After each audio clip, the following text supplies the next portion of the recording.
Welcome, everyone. I'm Dr. Donald Wallenfang. Thank you for joining me on this live stream entitled Jean-Luc Marion, Love as the Principle of Insufficient Reason.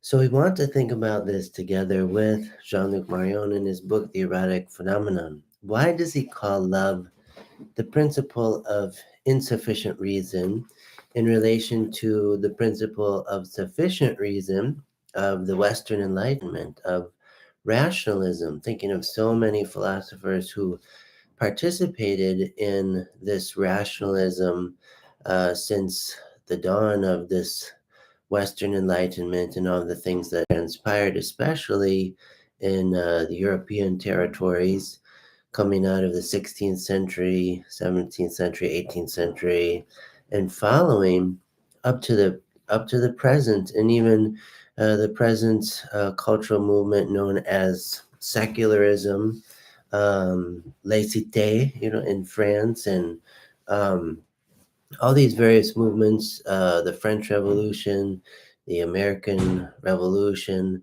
that were undergirded by a tacit rationalism. It's very interested in the United States, for example, looking at the Declaration of Independence and the Constitution and all of these things, a kind of deism that prevails, thinking about God according to this principle of sufficient reason.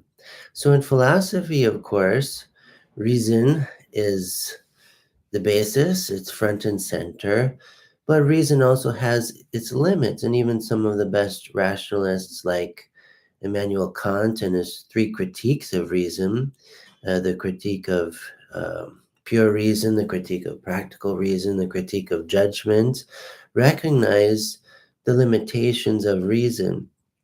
And this is something philosophy is always working to stretch, that reason be stretched. How can reason be stretched if not by something other than itself? A kind of rational investigation, rational reflection on lived experiences that present something to reason that reason cannot present to itself. So when Marion thinks about love as the principle of insufficient reason, this is to say that love is precisely not reason, it's not rationalism, there's an alterity about love, the lived experience of love, that stretches reason outside of itself without being entirely irrational. So as Blaise Pascal said, love has its reasons of which reason knows nothing about. This kind of concept. So this is very strong in Marion's book, The Erotic Phenomenon. Love has its reasons of which reason knows nothing about. So thinking about this erotic rationality, the rationality of love, reason become even more reasonable by opening to the alterity of love, the gift of love, and above all, divine revelation as a revelation of love, what reason by itself is not capable of producing, recognizing, thinking. So Marion calls this the amorous loss. The amorous loss is the logic of love. Love has its logic. Love does have its reasons, and they're different than those of economics. They're different than those of secularism. So to think with Marion about this concept of the amorous, amor from love, the amorous loss. Love is proved by its losses. It's so interesting. In the logic of secularism, the logic of the world, uh, we might say reason is proved by its wins, by its gains, by a certain kind of progress. We might think of human prowess, human accomplishment, human success defined by the win column rather than the loss column. But for love, it's the opposite. It's an inversion of the prioritization of winning. And something else is going on here. Something other than winning, gaining, possessing, um, uh, exploiting, something other than usurpation. But the amorous loss, love is proved by its sacrifices. Love is proved by its what it gives up, what it gives. Because love is a question of the gift. And Marion points this out. There's a beautiful passage in, let's grab it here, the work of St. John of the Cross along these lines. In his sayings of light and love, he says something very similar. His sayings of light and love, number 137, John of the Cross writes, "To lose always and let everyone else win is a trait of valiant souls, generous spirits, and unselfish hearts. It is their manner to give rather than receive, even to the extent of giving themselves. They consider it a heavy burden to possess themselves, and it pleases them more to be possessed by others and withdrawn from themselves, since we belong more to that infinite good than we do to ourselves." This is the very same logic in the work of St. John of the Cross that Jean-Luc Marion is talking about in the erotic phenomenon. So it's a wonderful procedure to bring together texts like this. Because if Marion is talking about divine revelation and taking it seriously through the method of phenomenology, it's helpful to bring alongside his philosophy something out of Christian mysticism and what's being said there, and to see how this logic is lining up in scripture and the tradition. Uh, to lose always and let everyone else win is a trait of valiant souls, generous spirits, and unselfish hearts. It is their manner to give rather than receive, even to the extent of giving themselves. St. John of the Cross, Sayings of Light and Love, number 137. So this is what Marion means by the amorous loss. A heart is proved by its bleeding, you could say. The amorous loss, not what it brings to itself like a magnet, to use, to possess, to accumulate trophies, but love is proved by the movement out of itself. That is provoked by the movement in.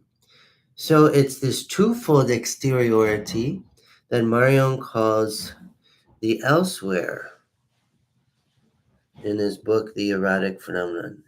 The elsewhere of the other, yes, the other, what Levinas calls the face of the other. The elsewhere, what Levinas calls the call of the other. Yes, the call of the other comes first. The otherness of the other comes first and gives birth to the self, pushes the self out of itself. There's a movement Levinas calls the denucleation of the self because of this incessant call of the other that comes to me as a paroxysm, an eruption, a crashing in, great disruption. And because myself constantly is dealing with alterity, and especially the alterity of the personal other, Levinas calls l'autrui, there becomes this hollowing out of the self called the elsewhere within in Marion's work. And the elsewhere within serves to serve the elsewhere without. So this exteriority of interiority pushes toward the exteriority of exteriority in loving the other. And Marion moves again with this succession of questions. Uh, Beginning with Descartes, he's critiquing from the very opening pages of his book, The Erotic Phenomenon, something like, can I be certain? This is a big question of philosophy, epistemological certainty. Can I be certain? How do I know that I know for sure? That quest for certainty, that quest for epistemological precision, that there's nothing left for a shadow of a doubt. And even with Descartes in the 17th century, already this is very uncertain, this question, that virtually everything is uncertain except the cogito itself, the fact that I think, even when I doubt, I think, that's the most certain certainty. So that at least it's a kind of foundation for this quest for degrees of certainty. But phenomenology, though it too is concerned about certainty as precision, exactitude, clarity, it doesn't necessarily idolize certainty. But Marion is thinking toward another experience other than certainty that he calls assurance. The assurance of love. So this vocabulary keeps coming back as a refrain in the erotic phenomenon. The elsewhere, assurance of love. Marion aims at this assurance through this first question. Um, does anyone love me? And this is a beginning, but it already implies too much reciprocity, too much economy of exchange. And when I ask this question, it's as if it's very egocentric. If someone loves me, then maybe I can love them back or something. And it leads to what Marion calls these 8 stages of the erotic contradiction. I did a previous live stream on this. And what we have here is a recognition of the experience of self-hatred, hatred of the other, ultimately hatred of the elsewhere itself in every form, like a Jean-Paul Sartre, the other as hell kind of idea. And so this is a beginning, but we go further in Marion's analysis, not with the question, does anyone love me? Does anybody out there love me? But the question, can I love first? Can I love first? Within this dramatics of love, can I be the first to love? Can I make the first move? Can I choose to love in every instance? Can I love first? And phenomenology loves this kind of question because it's a question of possibility. Can I love first? Not even a moral imperative, should I love first? Or even a metaphysical proposition, I love first, I am loving first, I am, therefore I love. But can I love first? Is this possible? The opening of possibility is assured within the method of phenomenology of this sense of assurance. I can love first. Paul Ricoeur talks about similar things in his book, The Just. I believe that I can. This possibility of action, of an affirmative response to the opening of possibility and walking into it and diving into it. It's riskful, yes, but to risk is to live. So this is a wonderful progression we see through the erotic phenomenon moving toward the concept of the amorous loss. Because then Marion says, when I love first, I do so by losing something. I wager my time, the time it takes to love. I wager my desires. I wager my skepticism that nobody in the world loves me. And I bracket that, the limitations of this question, to open to this other one. Can I love first? A kind of a question that really sets off the erotic reduction, as Marion calls it, by reducing the reductionisms of Cartesian certainty and love as caught within an economy of exchange. So, can I love first? Brackets the brackets of the limitations of self love and risks the self as sacrifice in order to love first. To love first, to love always, to begin to love to the end. So, this is the progression we have with Mario, and we want to talk about this more, much more in this live stream. Uh, this logic of love, that the more love loses, the more it gains, because it loves no matter the loss, and it loves better when more is lost. I mean, we could say, even as Jesus says in the Gospels, no greater love has one than to lay down his or her life for his or her friends. There's no greater love than the ultimate price, to give up one's life. This is a great paradox. How does love gain by losing? Marion says in The Erotic Phenomenon, this is page 73, the more it loses, the more love loses, that is, disperses, gives, and thus loves, the more it gains because it still loves. Love is proven by its deeds, by its losses. In the erotic reduction, the lover who loses himself gains himself all the more as lover. So the identification as lover, the phenomenological as, for love, it happens to the degree that love loses. The self loses itself in loving the other.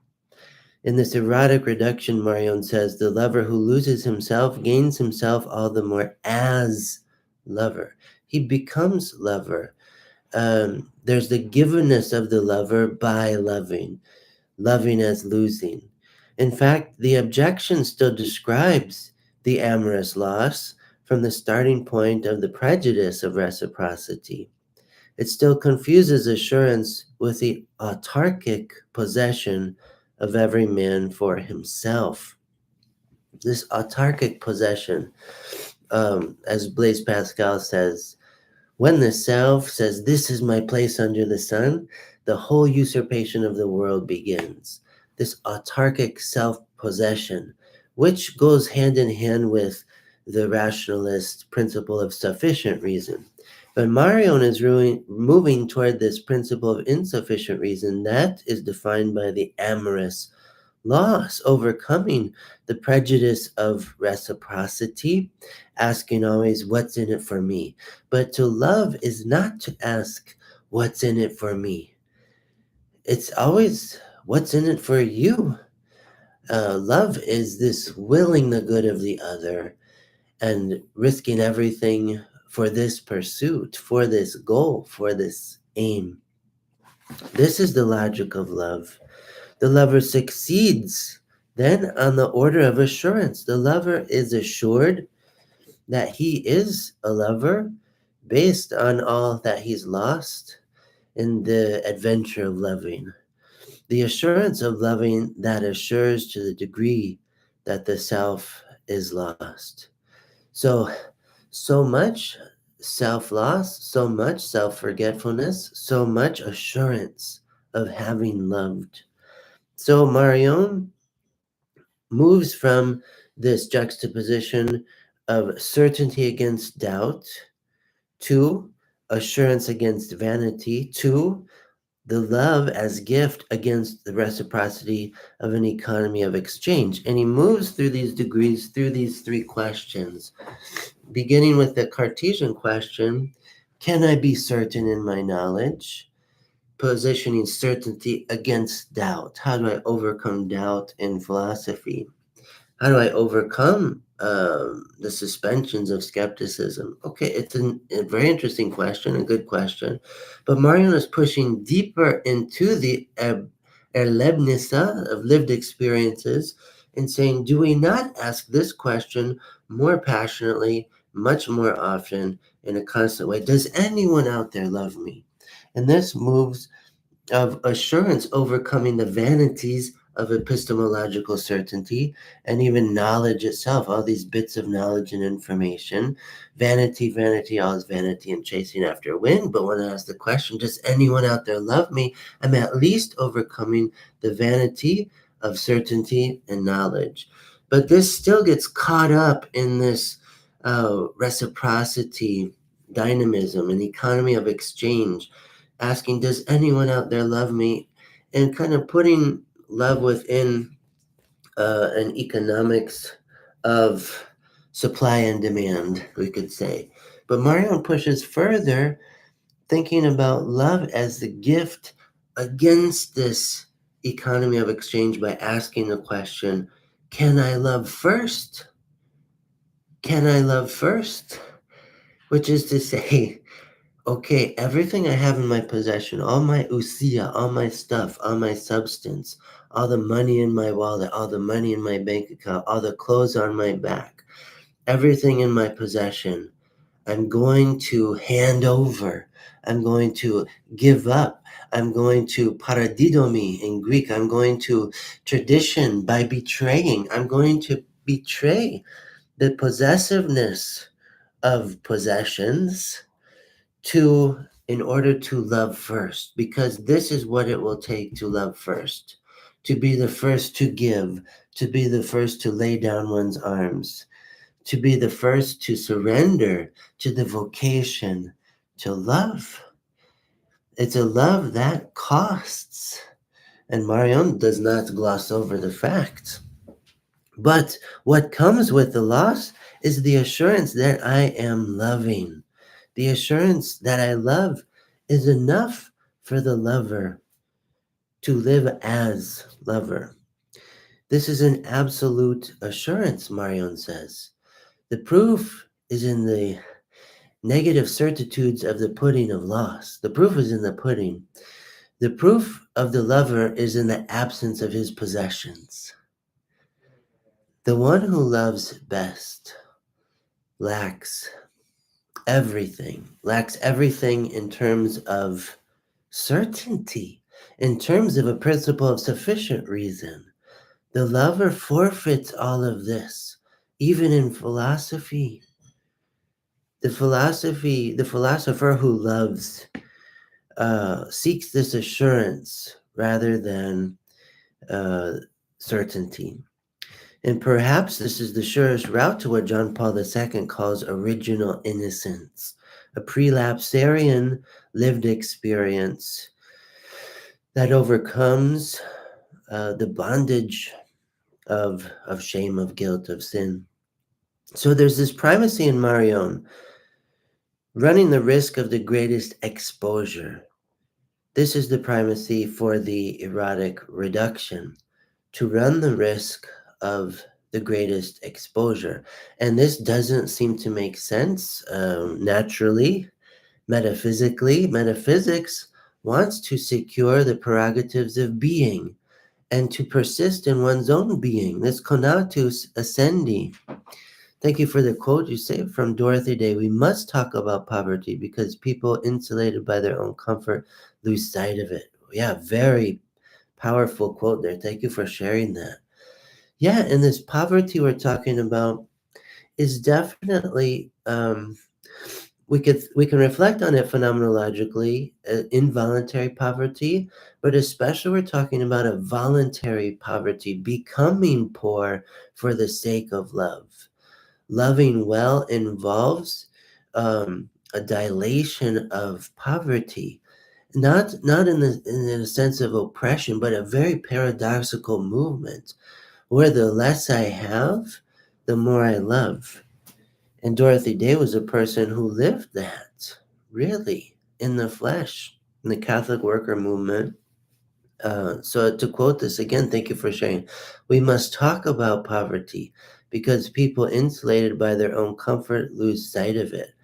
Yeah, so at least, we're making a beginning by talking about it. And hopefully these ideas inspire us to an incarnate um, will to poverty. Now, that's something radical in philosophy. The overturning of the Nietzschean will to power, but talking about a will to poverty, not in an exploitation of the economic other and keeping him or her poor through my own self interests and exploiting the other. That's not what's meant here, but it's a solidarity with every human being living in poverty, even dire poverty, through this love that wants to give up everything to live along side by side with the other in need. And we discover, I've seen it for myself, I've heard the testimony of other people, that oftentimes people in poverty are so joyful because they don't concern themselves with so many material goods. There's a spiritual freedom in material poverty.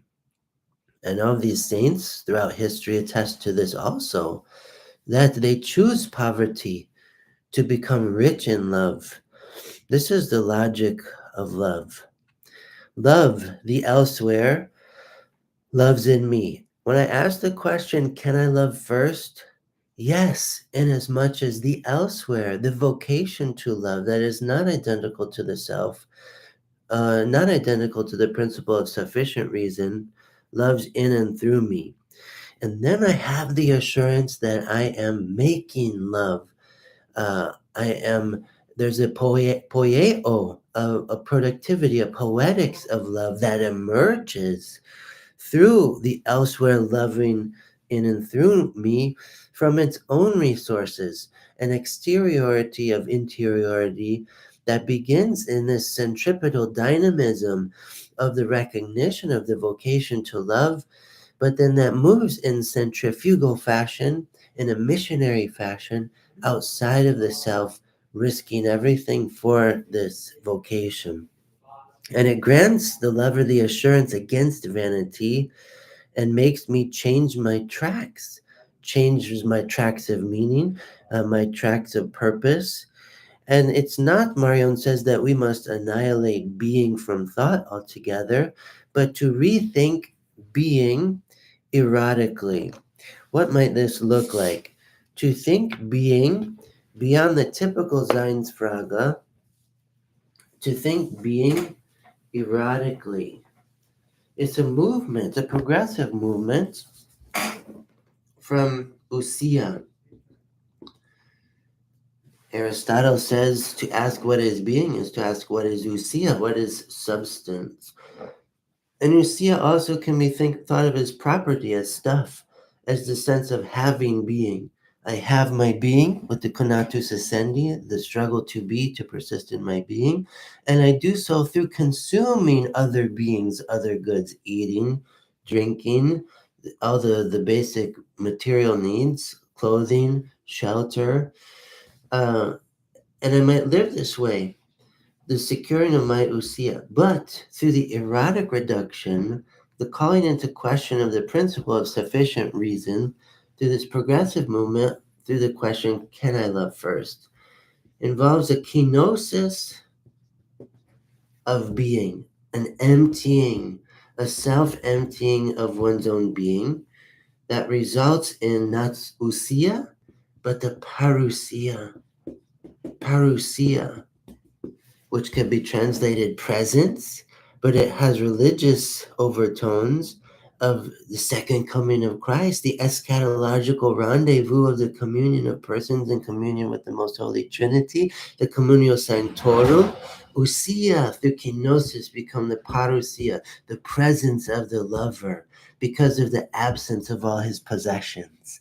The presence of the lover lights up, comes into view, is manifest even through this phenomenological interpretation, precisely through the absence of ousia of the lover. All his stuff is given up to the point of abandonment without remainder, and so the lover comes into view. We would never think of Jesus of Nazareth as a great lover were he not crucified for the sake of love.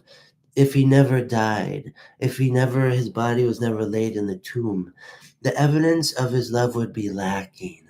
But it's only in and through his voluntary giving up of his life to the point of abandonment without remainder, and he's taken away from our sight. First of all, he is captured, he's imprisoned, he's taken away, he's put on the cross, he's taken down, he's laid in the tomb, he's out of view, out of sight, out of mind, and his love is welling up all the more in and through resurrection and his resurrection appearances. And Mary Magdalene goes to touch him, and we have the Latin phrase, Noli me tangere, do not touch me. Why? Because the love has to continue to be manifest and proclaimed through the distance between the ousia and the parousia. The difference between the ousia and the parousia. So let me follow up with some of your comments and questions. You will own nothing and be happy. Yes, this is the idea.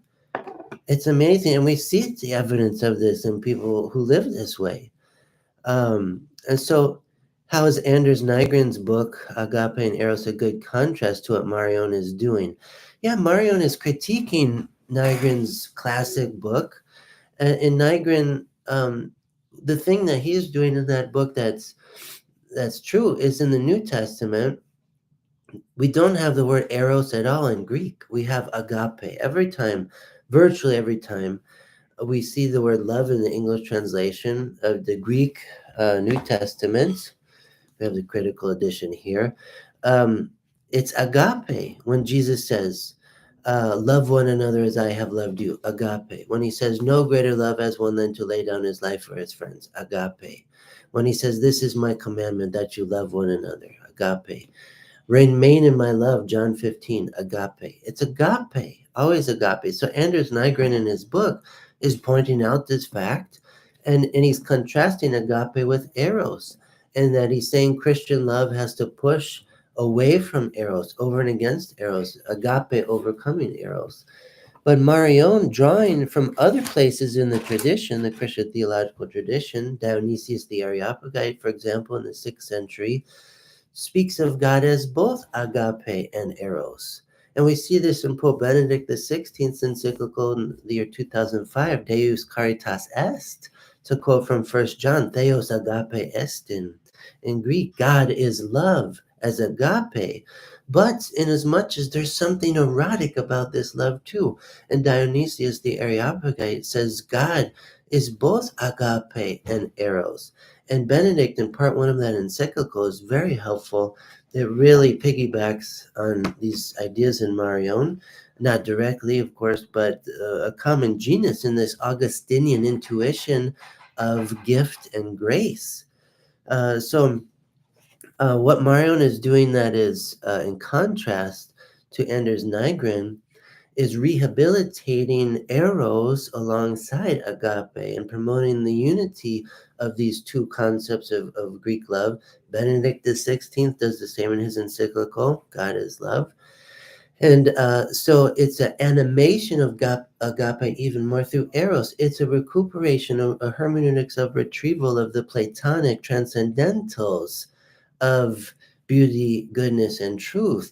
Eros is that natural desire moving toward these, to the unity of these, the movement of transcendence, which ultimately is a movement of love. It's a love that is attracted by what is beautiful, what is good, what is true.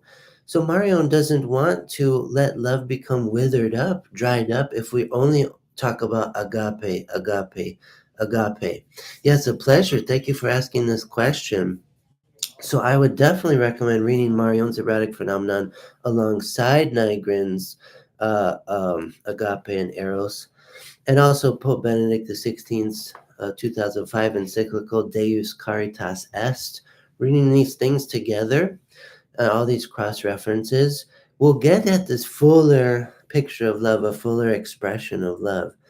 And so the lover receives his or her assurance of the dignity as lover through the loss of usia. Love grows in loving. And so hatred of the self and hatred of the other is overcome by loving, by saying, yes, I will be the first to love. I will love first. Now, I will begin again. I will love first. That decision itself is that ecstatic movement of the self outside of itself toward the other. Can I love first? Yes, let me begin. And there's a movement of initiation of gift, not wallowing in the misery of oneself, in the misery of one's lost fortunes, in the misery of everything that I will lose in this dramatic act of loving. I don't wallow in this. As St. Paul says in 1 Corinthians 13, love does not brood over injury. And that's another thing to read within this discourse. 1 Corinthians 13, love is patient, love is kind. And this litany to love St. Paul has. And another text we could recommend is Pope Francis, Amoris Laetitia, the joy of love. He has a beautiful exposition there about 1 Corinthians 13. So thinking about all this, the self is left behind happily, becoming its true self as lover by loving. There's a self-forgetfulness, and to love first is to say, I renounce hate. To love is to renounce hate every step of the way. It is I who goes forth to love the other first, in person and in the flesh, without a substitute or delegate. So yes, as you say, to defend the orphan and the widow means to stand up for the rights and needs of the most vulnerable and oppressed people in society. Yes, if you go to the Roman Catholic liturgy this past weekend, we heard the reading from the gospel or the letter of St. James in the New Testament to this effect. Yes, God himself defends the cause of the fatherless, the widow, the orphan. Definitely. So the God revealed in Jesus of Nazareth is the God who is love, the God who desires justice, who defends the neediness and the poverty of the orphan, the widow, the exile, the one who is lonely and alienated. This God comes near in Jesus of Nazareth. And this proof of love, it's not made without the arrival of God in the flesh, God as lover, because love alone grants access to the uniqueness of the self, the one doing the loving. Again, as St. John of the Cross says, at the evening of life, we will be judged on love alone. And this again is a text from his sayings of light and love. At the evening of life, we will be judged on love alone. And we know this within Christian theology because love has come in the flesh. And this coming, this advent of God as love in the flesh, in Jesus, is the very foundation of divine judgment. He gives us the standard in person. As Pope Benedict says in Deus Caritas Est, his encyclical, love could not be commanded if it was not first given. As we read in 1 John, we love because he first loved us. So to follow Christ, to become his disciple, is to always give an affirmative response to the question, can I love first like God loves first? That's the reason I'm here, the reason I have life and being and movement, because he put me in motion by loving me into being. And he sustains my being by his unconditional love for me, even when I do wrong. He doesn't stop loving me. He loves me in and through the hiatus of death, that he would be Lord of the living and the dead, St. Paul says. So the beauty of becoming a lover is to become one's unique self precisely by loving. I am Donald Lee Wallenfang in as much as I love. If I don't love my uniqueness, the uniqueness of my personhood is questionable. It's missing. It's lacking. It's over by itself, persevering in its own being, in its conatus essendi.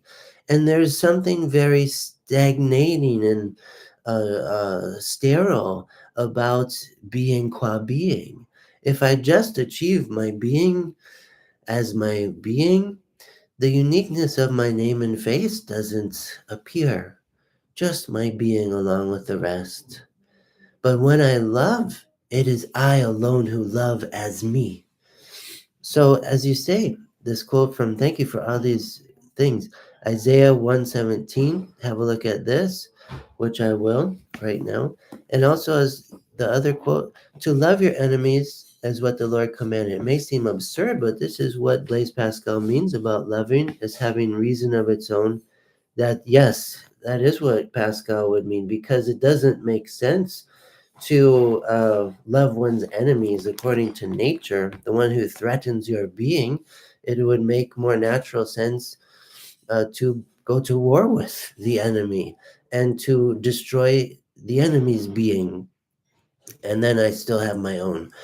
But this principle of insufficient reason, that is love, this love that has reasons of which reason knows nothing about, to quote Pascal, um, we could say is the great unusual absurdity about the vocation of love. But again, to quote St. Paul in 1 Corinthians, this logic of the cross is foolishness to those who are perishing. It doesn't make sense in worldly economic terms. And to quote, as it was suggested, Isaiah 1:17, make justice your aim, redress the wronged, hear the orphan's plea, defend the widow. And definitely cross-referenced with several passages throughout Scripture, all the way into the New Testament letter of St. James. Yeah, thank you for sharing that biblical text. So one becomes one's unique self by loving. One um, accomplishes the demands and exigencies of justice by loving. If we want peace, Pope Paul VI says we have to work for justice. And if we want justice, we have to be the first to love. Who else will build it? Who else will build the edifice of justice without the initiative of love? And we could say responsibility. So I'm using Marion's language in this commentary, but I would love to couple it more with Levinas's language of responsibility for the other also. So this principle of insufficient reason, my love is not contingent on someone loving me first. I don't have to wait for the other to make the first move. And this is the problem with wanting to be loved, waiting on the other, who oftentimes does not make the first move, and the window of opportunity is gone.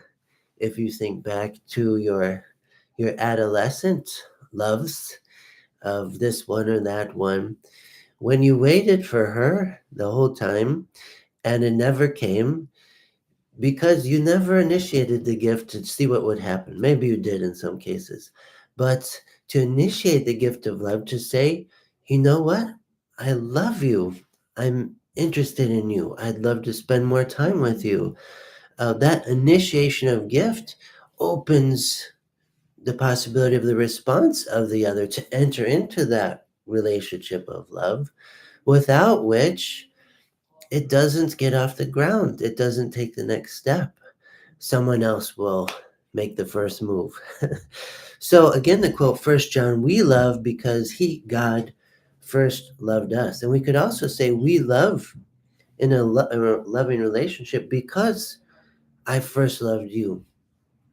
And so this is the contest of love, to be the first to love.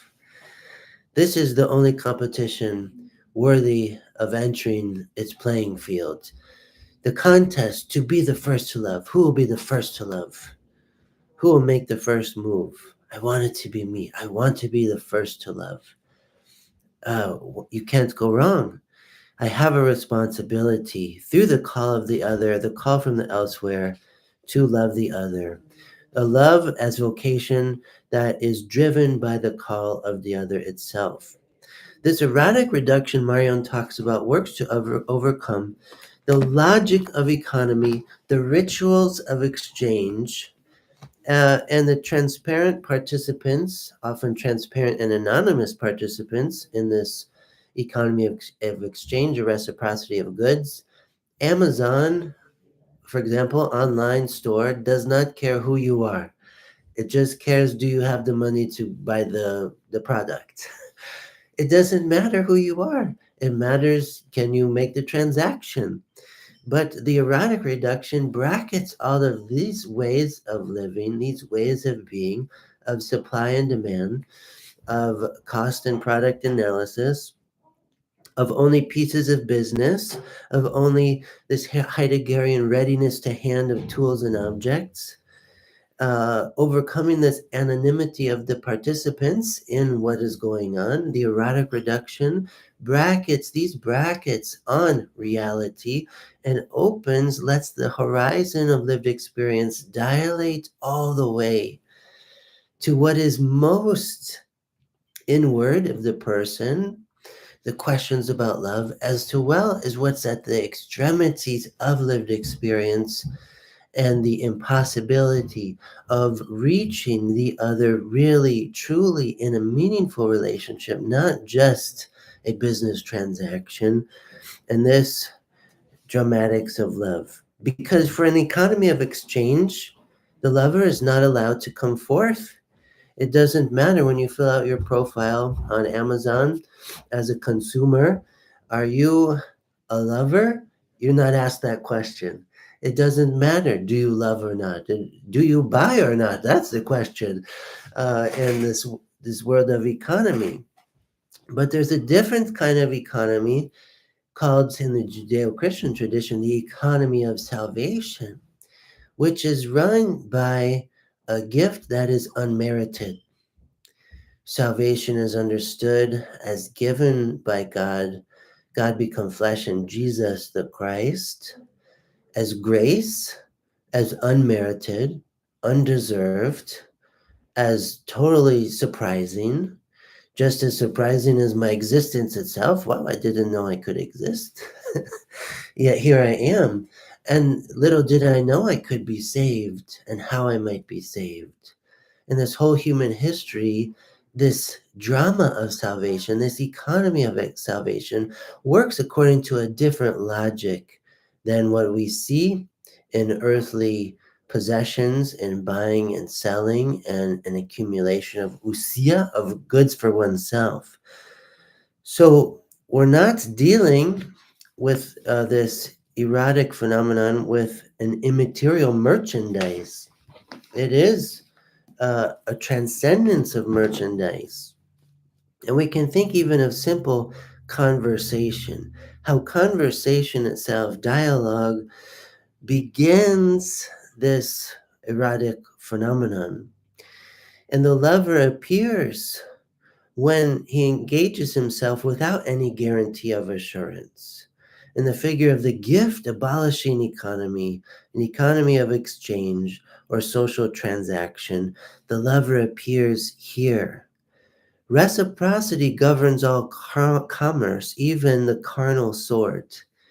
Things like prostitution and human trafficking and pornography, entertainment, that is putting on display human bodies, something like sexting, something like Tinder, these apps, these dating apps where I can swipe left, swipe right if I find this one attractive, this one not, treating people like something I want to buy on Amazon, treating a relationship like something I'm trying to procure as a product. And so we have to be very careful about this and wonder about our contemporary experiences of love. And even if you meet someone online, transcending the world of transaction within the relationship is very important. And refusing to interpret the other person as a product, as a means to an end, as an object of use. As here I am acquiring a product that will satisfy these certain needs I have, just like the toothbrush helps me brush my teeth. No, there's something quite different here. The lover contradicts economy's sufficient reason. sufficient reason of supply and demand, of buying goods, of business transaction. What's involved in loving is a renunciation of economic reason and this principle of sufficient reason. The lover makes love break out. The lover introduces something within the Erlebnis, within the lived experience, that is not to be found in the economy of exchange. Love is not something that can be bought and sold, really. Reason fails of itself to give reasons for the initiative of love. Even reason itself goes lacking as soon as love is at issue. Reason as conatus essendi, as persevering in my own being, this also attests to the principle of insufficient reason. If there is a principle of sufficient reason of rationalism, there's also to say this can go lacking. And it lacks most when we're talking about this erotic rationality of love, because reason itself fails to give sufficient reasons for taking the initiative to love. I don't do so because I have all these good reasons to love. I love simply for the sake of loving. And the reasons that love supplies, which are different than those found in this economy of exchange, in this world of rationalism that promotes my own self preservation of being. So I see and know in the measure that I, the first to love, love. So for the lover, I see things I don't otherwise see. I know things I otherwise don't know. When I love, this whole other world lights up that transcends the world of being, of objects, of business transactions. Through this intentionality of love, as Marion calls it. Yes, this intentionality of love, it's driven by the givenness of love and its endless possibilities. So, yes, let me come back to your comments. How is Marion's erratic reduction a culmination of its phenomenology of givenness? Yes, what a great question.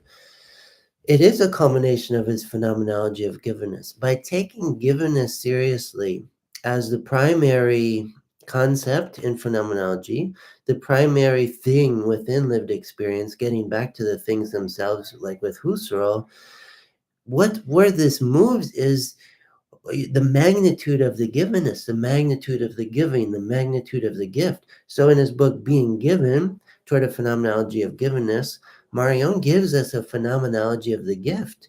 And he traces the contours of the logic of the gift, and its self-giving, its self-givenness involves, losing all conditions, losing all, um, uh, we could say, contractual clauses of relying on something else, losing all strings attached, losing all um, corollaries to the giving. The pure gift gives itself absolutely. And what experiences do we have as human persons that correspond to this abstract phenomenological analysis of the gift as such? Love is the premier one. It doesn't take long for us to think and recognize love is where the gift comes into view, where the gift shows up when we're dealing with the purity of the gift and not an economy of exchange. So it's a culmination of his phenomenology of givenness. This is a great way to put it. We cannot lift our own ears to heaven. Salvation is not possible by human effort alone, but by God's grace. Yeah, now the lover loves for the sake of love, and God loves because God is love. Um, there's no other purpose. There's not loving for the sake of something else. Love is that act that is irreducible to another motivation, even for God. And it's a paradoxical freedom of divinity. We could say in a real sense, from our common understanding of freedom, God is not free. And for that reason, God is completely free. God as love can do no other than love. God as love, revealed in Jesus, unconditional love, uh, cannot hate, cannot take back the gift. God is defined by the pure exposure of the gift. And God creates the universe from nothing, creates angels, creates humans at the intersection of spiritual and material being, creates all these animals and plants and bacteria and archaea and fungi and protists and inanimate things like rocks, all these atoms, this universe itself is evidence that God is love.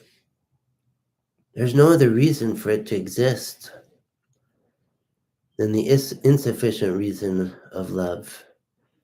Love is typically lacking, as you say, with apologetic evangelism because of the transcendental nature of exchange and why the world sees the hypocrisy in Christianity. Yeah, this is so interesting, thinking about an apologetics of love.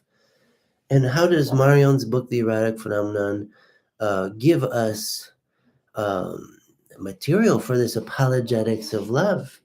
So when we read in First Peter in the New Testament, always be ready to give a reason for your hope, an apologia, a logos, which is something different than the principle of sufficient reason of rationalism, something different than the economy of exchange.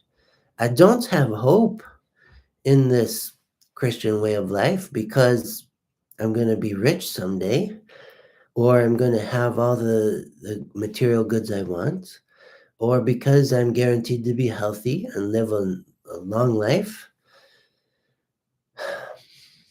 The reason for my hope is something different, something that transcends this logic of worldly commerce, the commodification of goods. This is something that cannot be commodified. So love makes the lover appear as the one who loves, not the reverse. The lover makes appear the one whom she loves, not the reverse. Like Orpheus, again, the Orpheus of phenomenality is the lover. Orpheus, this figure in Greek mythology who loves his wife Eurydice, Eurydice who is trapped in Hades, in the darkness of Hades, and Orpheus courageously goes to liberate her from hell. And he plays his lyre to put asleep Cerberus, the guardian of Hades, and he descends to recover his lost wife Eurydice. Orpheus, because he chooses to love first, because he risks everything to love his beloved, he goes to find her in this place where he himself will be lost. And the lyre puts to sleep the erotic contradictions. The lyre puts to sleep that man of concupiscence. The lyre puts to sleep, it hushes all of these desires that want to depersonalize loving. Marion also references Don Juan. Not that Don Juan is the perfect lover, but what we learn from Don Juan is how he takes the initiative to love. Yes, even to seduce within the narrative, but he's at least having something to do with love. And perhaps we have with Don Juan, yes, indeed, a kind of conflation of concupiscence, desire, and this erotic phenomenon. But what can we still learn from this literary figure? To see with the eyes of love, this animation of hidden beauty. If beauty is in the eye of the beholder, at least the eye of Don Juan makes the other worthy of being loved, finds her beautiful, and so risks to love her. This is the phenomenological rule of the intentionality of love. To be captivated by an other, unique, individualized. I don't love the categorical imperative of Immanuel Kant. Deontological ethics doesn't supply me with the insufficient reason to love. It's full of so many great sufficient reasons to be responsible and to fulfill my duty, my ethical duty. But with Marion and this amorous loss, this logic of loss of love, we have this phenomenological rule of the intentionality of love that regards the other as unique, as individual. I could love this one only as Megan. And even if there's other women with the name Megan, there's only one Megan who is my wife. And I can love her as Megan every time I say, yes, I want to be the first to love. The lover sees insofar as he loves and discovers a phenomenon that is seen insofar as much as it is loved. So the lover, by loving, is able to see the beloved. This is the paradox. Without choosing to love, I can't even see the target of my affection, the personalization of the beloved. Unless I choose to love, I cannot see. I cannot see this horizon of love. So thank you for these comments. Our core identity, you say, is that we are God's beloved and we love even without expecting reciprocity. Since God loves in us is overflowing, it overflows to others through us. Yeah, this is the Christian concept. And it's where Marion is getting these ideas. I mean, he's raised in Catholic Christianity. He remains one.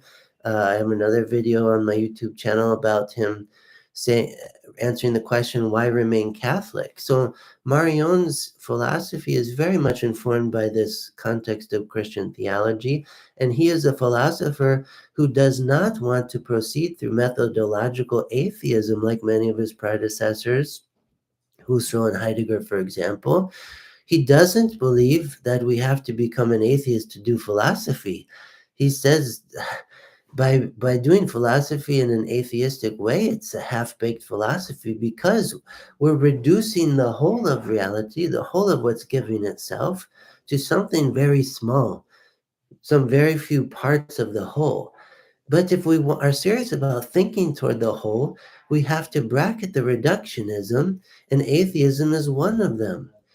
Atheism is an important moment within philosophy, but it's only that setting up the stage for this open disposition to receive the crashing in of divine revelation. Who can disqualify the data of divinity from philosophy? Not even the ancient Greeks do this. So, Marion, yes, he's so much informed by this Christian revelation of God, and it's driving his philosophical imagination. And because he lets in and takes seriously the data of revelation through the method of phenomenology, he's thinking more than so many other philosophers have thought over the centuries of human history. How many philosophers of love do we find in this history? Not many. We could maybe count them on one or two hands. So Marion is giving something because he's allowing something from the elsewhere to give itself to him for thought. So just a few more points on this logic of the erotic phenomenon. What happens when we exercise the erotic reduction? And this last comment, the commodification of indulgence is what Luther was originally arguing against in the Latin Church. Yeah, it's very interesting, these events of the Protestant Reformation in the 16th century. What contention did Luther have? Yes, Luther had some very important points. I now say this even as a Catholic. Something I admire in his Heidelberg disputation is when he says a theologian of glory calls the good evil and the evil good, but a theologian of the cross calls a thing what it is. I love that line in Luther. And we see this in Husserl's phenomenological reduction. We need to get to the things themselves. We need to call a thing what it is and not be inaccurate in our philosophy and not relativize the whole project. And so, yes, though I would love to talk more about the doctrine of indulgences, which is a very, I think, vital doctrine within Catholicism. It's very beautiful. In fact, I have my manual of indulgences right here, and I like to pray from it every day. Beautiful prayers, beautiful doctrine, having to do with the distinction between absolution for sin, which is that pure gift of grace, but also the penance and the work to overcome the temporal punishment due for sin and the attachment we have to sin by doing it. So the doctrine of indulgences is very rich. But when it goes misunderstood, as it was there in the 16th century, it can appear that one is buying their salvation, which is far from the truth, yes, for Christian theology. So the Catholic Church never taught that, but popular perception had that sense that if I give money to build the St. Peter's Basilica in Rome, in some way I am buying my way to heaven. It was a misunderstanding. And I think Luther was upset that there was not more church leaders pointing out the misunderstanding.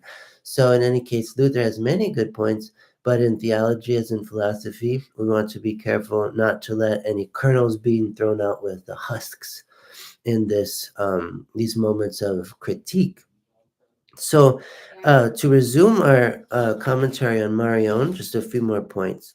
The lover eliminates delimiting possibilities that would nullify the saturating character of the beloved and the abundant possibilities that this love affords, confined in its evidence of givenness. So I just love this language that the lover, by choosing to love, eliminates the elimination of possibilities that otherwise would nullify the saturating character of the beloved and the abundant possibilities that come with loving the beloved that this love affords, that are confirmed in the evidence of the givenness of love. So, phenomenology is always working to reduce the nearby reductionism. When it comes to the experience of love, the lover, as phenomenologist par excellence, who's after the most saturating forms of givenness, is going to, through the epoche, through the phenomenological reduction, and in this case, what Marion is calling through the erotic reduction, is going to accomplish the elimination of the delimitation of possibilities within the course of loving. So the meaning of love in philosophy here is the opening of possibility, not the cancellation of possibility. And I think there's a very interesting theological reference here to the concept of sin, that sin itself signifies delimitation of possibility. It's a paradox because oftentimes when we think about the possibilities of sinning, we think, there's the essence of possibility vis-a-vis my personal freedom as free will, and I could choose to do all these different things that could be entirely arbitrary. And if I close the door on sin, am I not closing the door on possibility? Not according to the logic of love. This is the great paradox. Sin subtracts from the possibilities of authentic love. So if I renounce sin, if I renounce the renunciation of love over and over, the possibilities of love are expanding, ever expanding.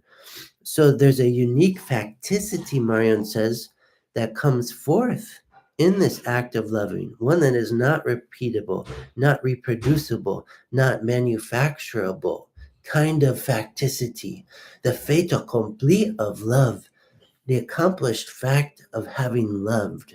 This is quite different than the facts of natural science, the data that are gathered up, that are quantities, that are measurements, that are sense perceptions. Oftentimes one can love best without sense, without any reciprocal benefits to the senses. To love in a completely disinterested way means to love without reciprocal benefit to the self.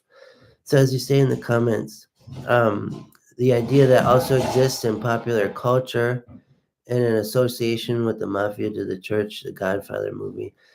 Yeah, yeah. So, in lived experience, there's going to be many points of conflation, many contradictions.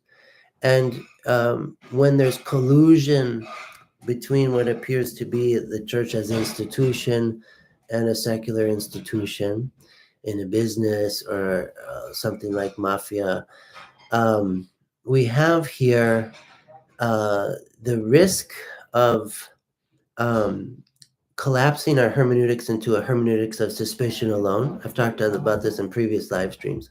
And instead, we need to exercise the hermeneutics of suspicion to unmask the collusion of a worldly power with a religious one, but also in order to um, bring back the cleavage between them and to restore the purity of something like the Christian charisma, which cannot be co opted by some secular project or politic, uh, because that itself is a contradiction of what is in the charisma itself.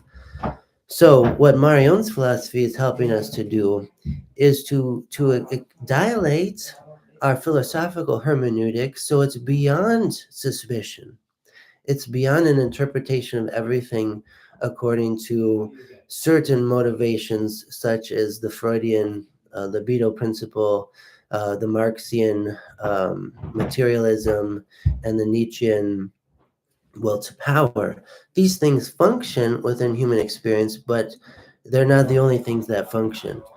So, good philosophy is working to unmask, deconstruct, critiqued, but also to find those irreducible essences within lived experience. This is what phenomenology is doing. So, phenomenology can help us sort out all the accoutrements of history, which have their place, from the universal essences of the givens and the significations of meaning that happen through the course of human experience. So, in the case of love, uh, we want to think about the unique facticity beyond the historical facticity, for instance, that comes forth when loving. So there's this great quote, page 81 of Marion's book, The Erotic Phenomenon. This great quote here, where Marion says, of course, one could always see things in other ways than does the lover, with more reason, for instance. But this is precisely the point. The lover has gone beyond the field of validity and of comparisons, of calculations, and of commerce.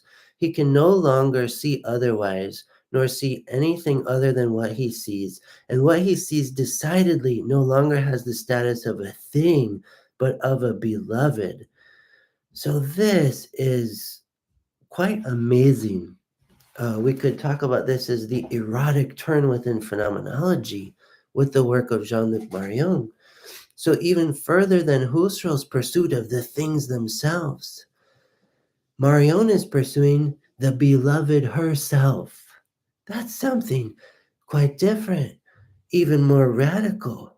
The beloved herself, beyond this world of validity of comparisons, calculations, commerce, beyond this world of objects, beyond even the world of anonymous givenness or even ethical signification.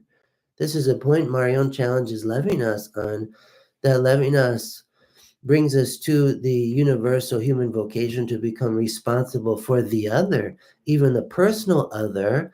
But Marion questions, do we have the uniqueness of the other to the degree that we could with Levinas's phenomenology? Or are we missing uh, this element of love, the essence of love? So if the elsewhere as beloved is not moving toward me, I will move toward it. Again, this is asking the question, can I love first? Not, does anybody out there love me? Because if I ask this question and the answer is no, which oftentimes it seems is the case, even for the one who I think loves me more than anyone else, we could feel, we could wonder, do you love me? And we might even ask the question again, are you sure you love me?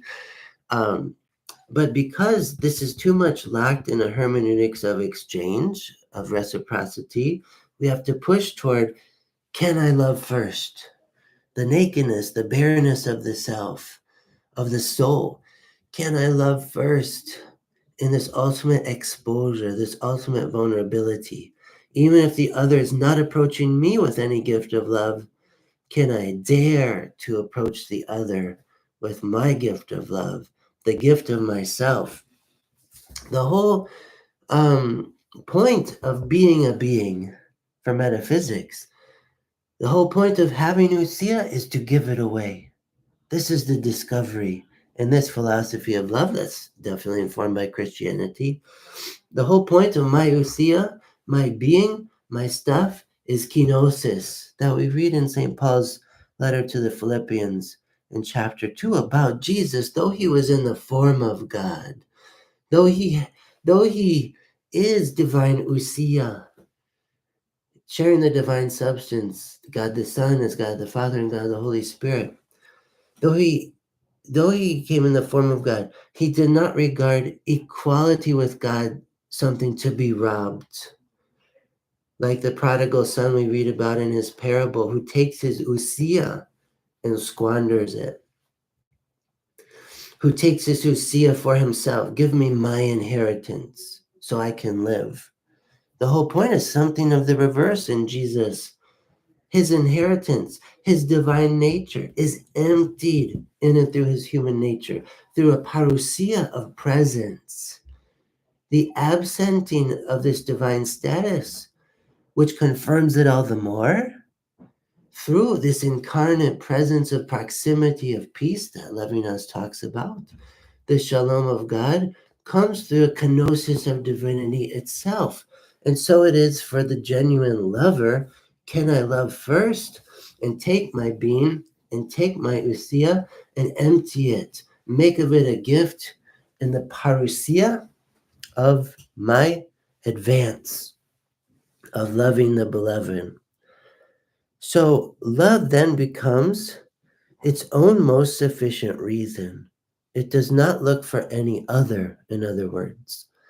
So the insufficient reason of love, in relation to the principle of sufficient reason of rationalism, remains a sufficient reason unto itself because its own storehouse is filled up and overflowing. There's a saturation of possibility because the difference between the self and the other is an infinite proximity because an infinite distance and alterity and otherness. So the beloved is the one and only and becomes a function of the reason that the lover has for loving her. My love for the other depends on the other, depends on the elsewhere that the other signifies and gives all the way into the heart of myself. Um, So, yes, let me entertain this question. Thank you. Why would outsiders respect the magisterium of the Catholic Church, the magisterium, the Pope, and the bishops in union with the Pope throughout the world if Catholics do not honor it and their own doctrines and dogmas? Um, so, yeah, that would be hypocrisy if Catholics themselves do not honor and love their Pope, do not honor and love the magisterium of the Church upon which all the doctrines and dogmas depend. Why would outsiders respect the magisterium if insiders do not? Well, this is an interesting question, and I think Marion emphasizing so much the elsewhere gives us something of a response here, a paradoxical response that perhaps the outsiders to the Catholic Church can help the insiders respect what they should better, and I find this often to be the case. You see this often with people converting to Catholicism, maybe from Protestant Christianity or a different religious tradition altogether, even atheism, that they reawaken within the Catholic community what was kind of sleeping and shouldn't be sleeping. So it's a sense of someone would come into the fold of faith of Catholicism, of the one holy Catholic and Apostolic Church, because he or she believes this is the truth.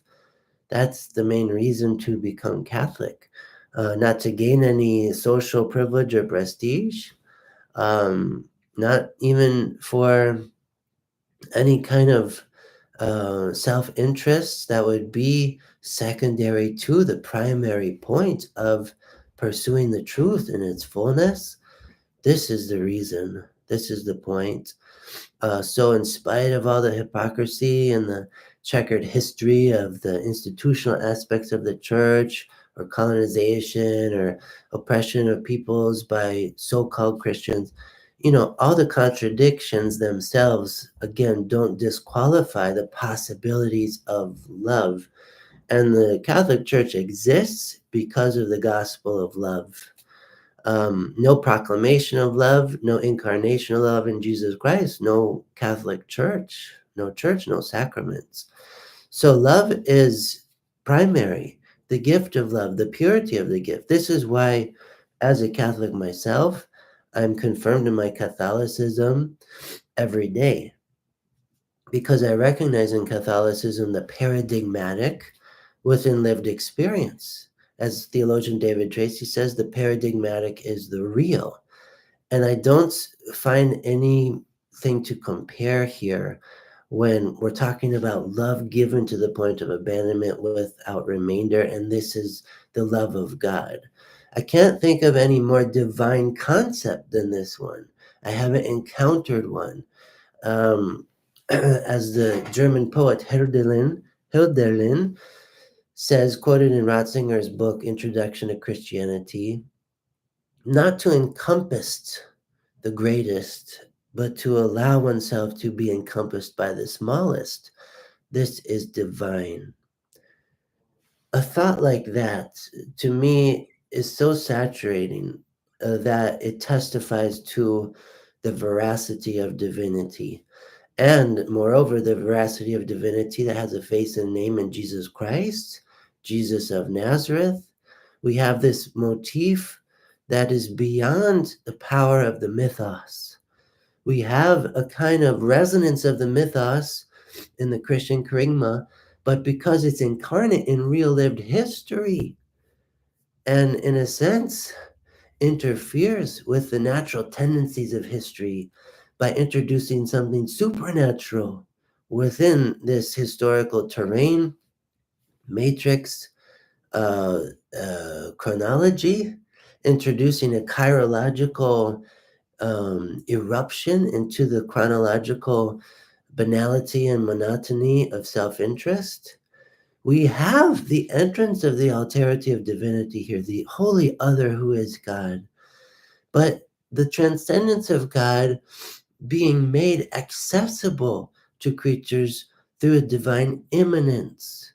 So we have what's being added to Judaism through Christianity, what's being augmented to this ethical monotheism of Judaism within Christianity is an ethical, monotheistic, Trinitarian, personalized immanence.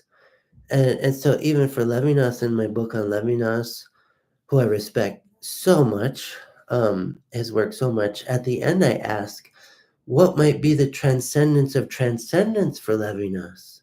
Immanence. And this we have in Christianity. And so it's important that in this thinking toward the whole, we open to paradox, and we open to the possibilities of truth, that truth that gives itself, that signifies itself throughout the course of human history, in spite of all the contradictions we make of it and all the hypocritical gestures that we do in relation to it. So I think the quest for pursuing the truth is not derailed by a history of hypocrisy, by countless contradictions.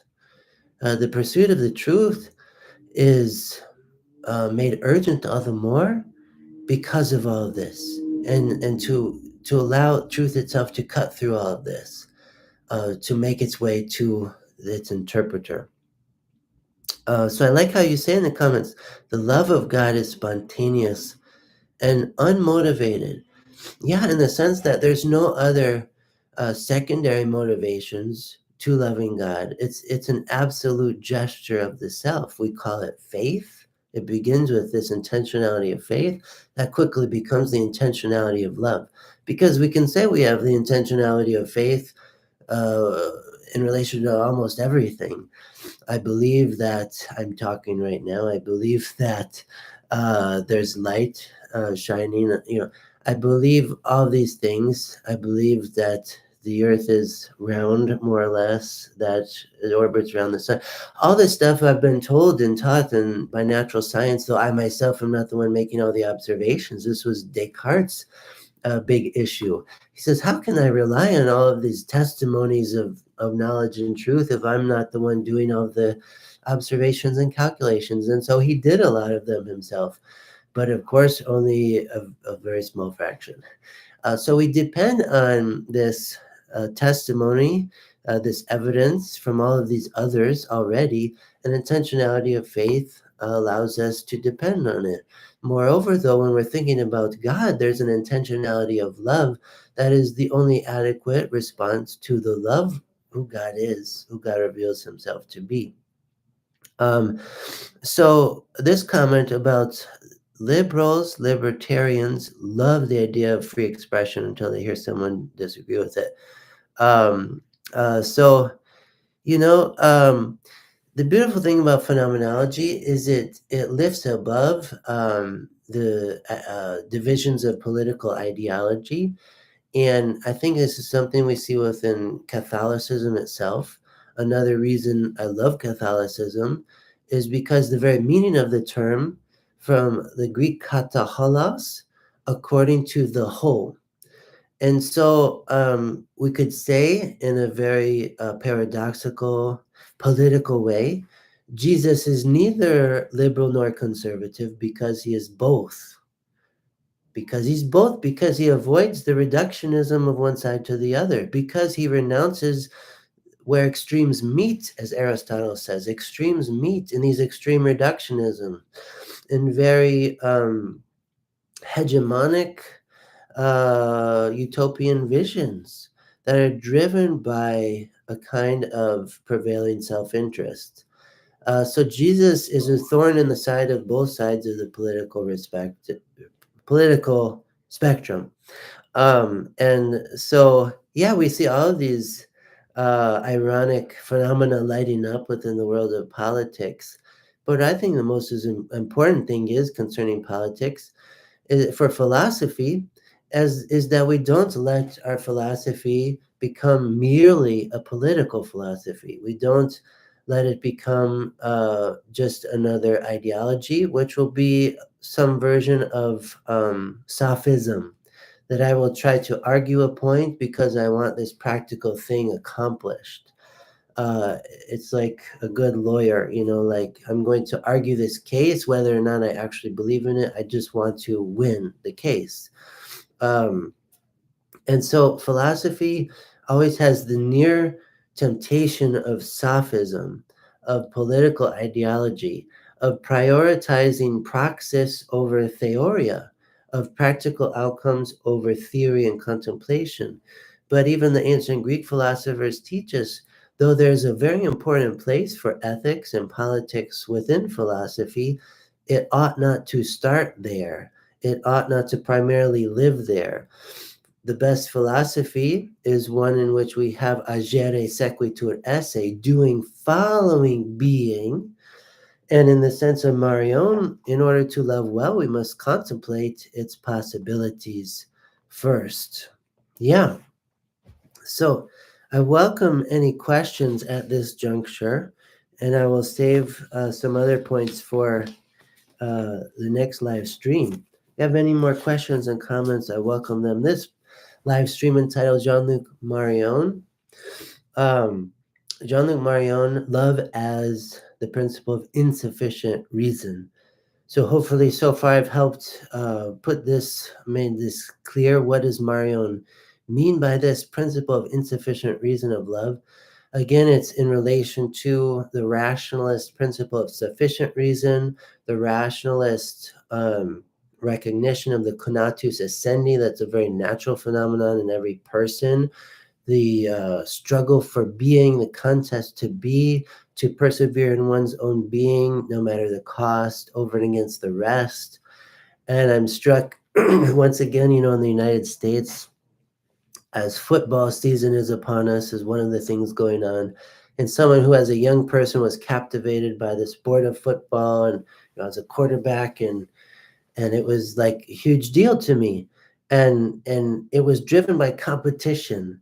Be the team that wins, be the team that beats the other, and it's very physical and all this contact. Be victorious by putting down the other. And even in basketball, there's this gesture now. People, they do this thing and say, I made the other small by my great athletic move. And the logic of love is something else. So, for example, it's one thing for LeBron James to win an Olympic gold medal and to win an NBA championship and to be a great basketball player. That's worthy of admiration. Wonderful athleticism and things he can do on the court with the basketball, offense, defense. And it's like, wow, what a great athlete. But it's a redoubled greatness through a paradoxical greatness becomes smallness. Say if LeBron James is working a basketball camp with little children and he's helping the little boy dribble the basketball. That we can sense is something that radiates even more than this great big man who wins the basketball championship. And so this is what Marion is talking with the amorous loss, a movement of the ousia of one's being through a kenotic emptying of self become parousia. Here I am. I present myself as the lover. I don't have much cash. I don't have many good looks, but I love you. That's what I have. And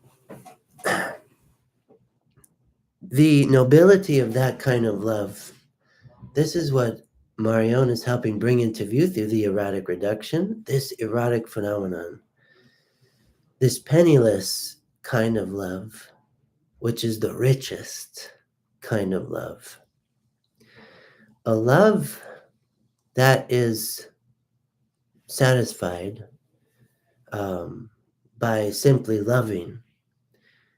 And that is all. And what's beautiful about this philosophy is it's so inclusive, it's so accessible, because everybody can do this. Everyone can love. Everyone can become parousia from the ousia of one's being, of one's stuff, of one's substance. Even children, the infant who doesn't say any words, who we hold in our arms, is loving best because calling most loudly, most profoundly, calling the adult, the caretaker, to love. The child loves love because, as Italian biblical scholar and catechetical pioneer Sofia Cavalletti has said, the child is rich in love. The child desires so much love. The child is about so much loving because she already is rich in love. And she teaches us adults the point, the unum necessarium, the one thing necessary about this life. What's the child's bank account? Nothing. Does the child even have driver's license? No. Does the child have personal ID? What does the child have? Her childhood. and she loves greatly because there's nothing else she wants to possess. She goes about life with the richness of nothingness, which is everything. There's a great paradox that the ones in the world who have no money, no possessions, are very hidden from popular media society, are the ones who love most, who love best, who teach the world how to love. So, yes, I agree. uh,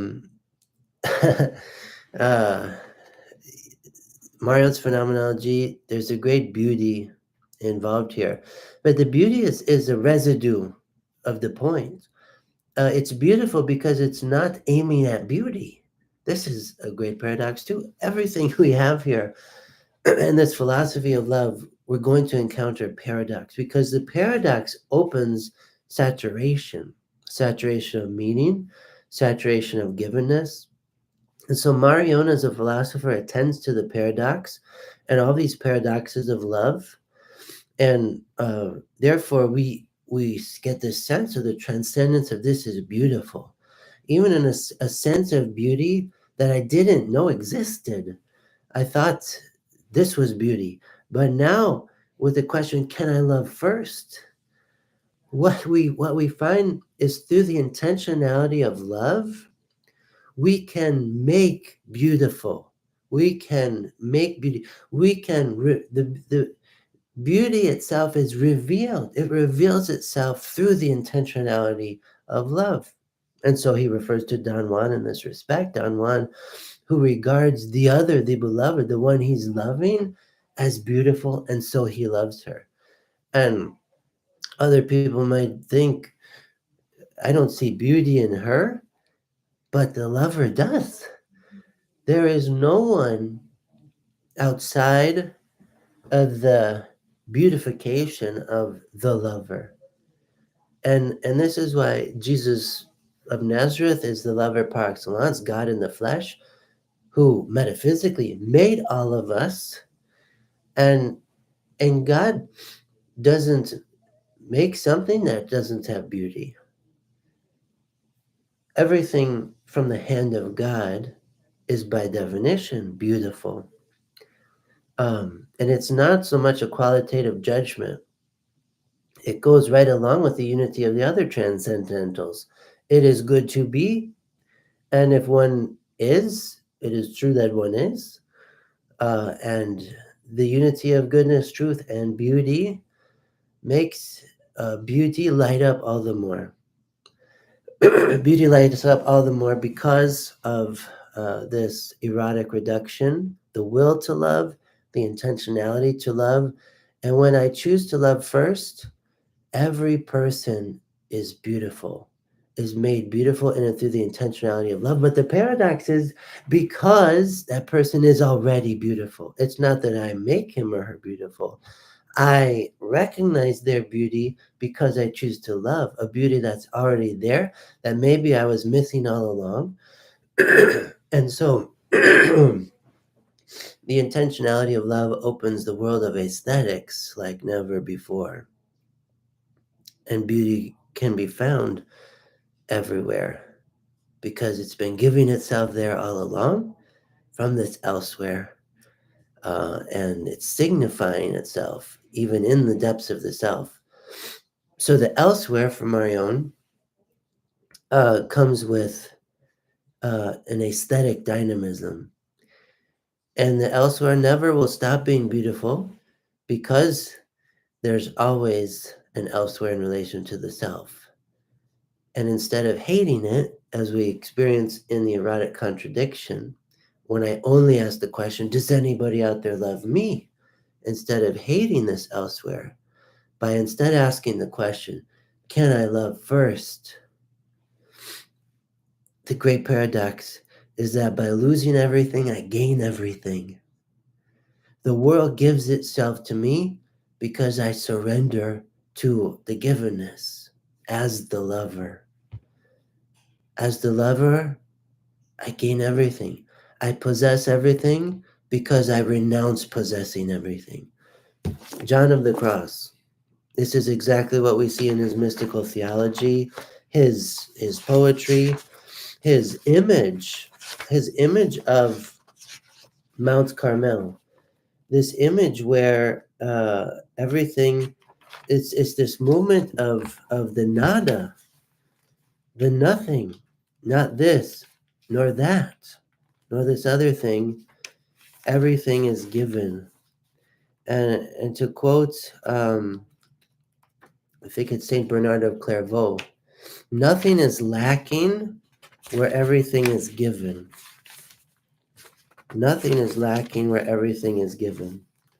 So if you have a version of these collected works of St. John of the Cross, there's a beautiful image that in these pages, I'm trying to grab it without success. Oh, here we go. This image in the collected works of St. John of the Cross, Mount Carmel, we see the language of nada, nada, nada. And this movement that the glory of God that dwells on this mount, on this summit, is neither goods of heaven, glory itself, joy, knowledge, consolation, rest, possessions, goods of the earth. And he says things like, the more I desired to seek them, the less I had. The more I desired to possess them, the less I had. And we have this verse from the book of the prophet Jeremiah, chapter 2, verse 7, that hovers around the summit of this Mount Carmel. I brought you into the land of Carmel to eat its fruit and its good things. Precisely by giving them up does one feed. Here he says there is no longer any way, because for the just man there is no law. He is a law unto himself. And this we read in the New Testament. The just man is a law unto himself because the law he lives by is love. There's no law against love, but there is persecution against love, that's for sure. But nobody can write a rational law against loving. Nobody can write a law, you shall not love the other, you shall not share with the other, because we recognize these things are inherently good and noble, heroic oftentimes, it seems, according to nature. And love is the activity as human beings do that set us apart from all other animal species. To become a sincere gift of self, to seek God in the givenness of divinity. We don't see this with other animal species. So, what defines us, even metaphysically, even beyond the Boethian metaphysical definition of it, the human as an individual substance of a rational nature, what defines us is the capacity to love and to raise the question, can I love first? And to be even thrown, to use the Heideggerian expression, thrown into the dramatics of love. So, yeah, so it's different than a kind of a law of freedom as my will, doing what I want when I want. It's not a freedom of indifference. This is a freedom for excellence. And St. Augustine says, love God and do what you will. So love is the law of divinity, the law revealed in Jesus. And love, as merciful love, transcends, saturates the exigencies even of justice. As St. Thomas Aquinas says, mercy is the greatest virtue because it fills in where all the others go lacking. And so I'll stop here for today. Again, I thank you so much. And the recommendation, Aleister Crowley's philosophical works, maybe we'll bring this into discussion next time. But I thank you so much for all your participation in this live stream. Jean-Luc Marion, love as the principle of insufficient reason. And I encourage us all to continue to think toward the whole, to pray from the heart, and to live as a witness. We'll see you in the next one.